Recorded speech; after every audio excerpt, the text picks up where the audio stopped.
Okay, this is a quick video to explain to exhibitors how to use the back-end management system of MyEventPal. As you will have joined the Social Business Wales event, you will now have an email access, which is your email address, and you will have been sent a password to use to access the system.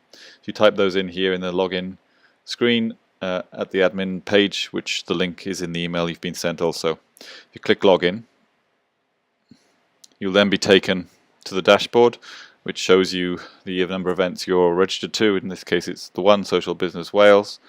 It tells you how many attendees have logged into and registered with the system, and you can get a front-end dashboard which kind of explains where people are coming from.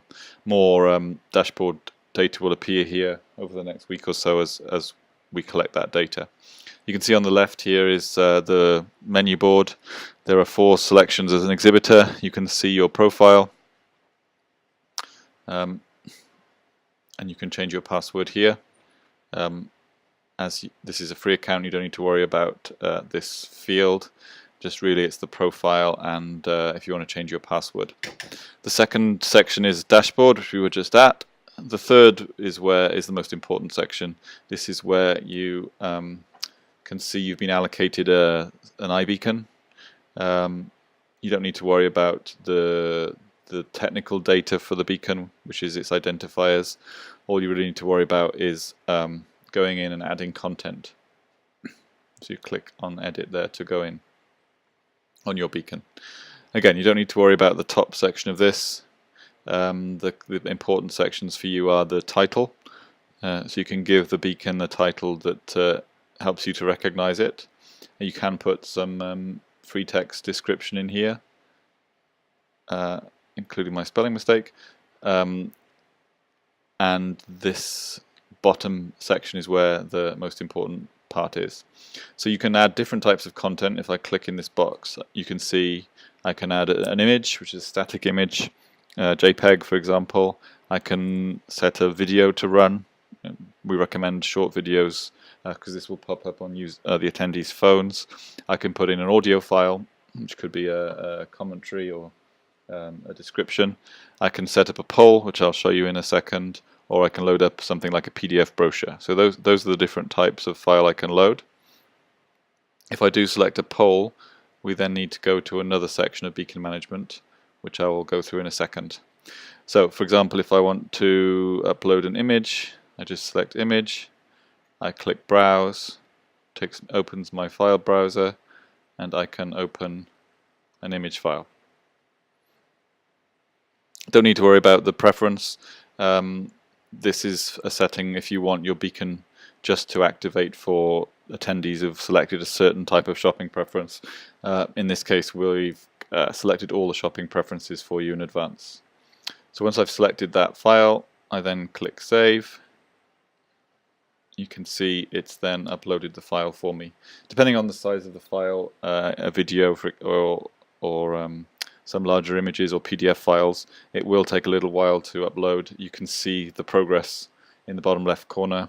When it reaches 100%, the file is then loaded. So please just kind of wait until that's done to make sure the file uploads properly.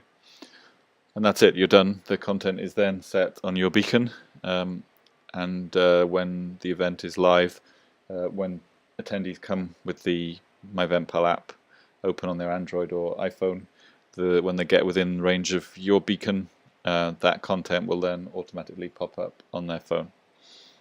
As I mentioned, you can also set up a poll. So I can add a poll, give it a question.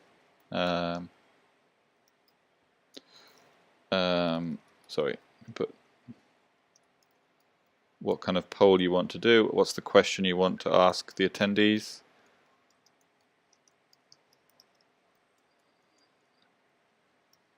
And then I can set up options as answers to that poll.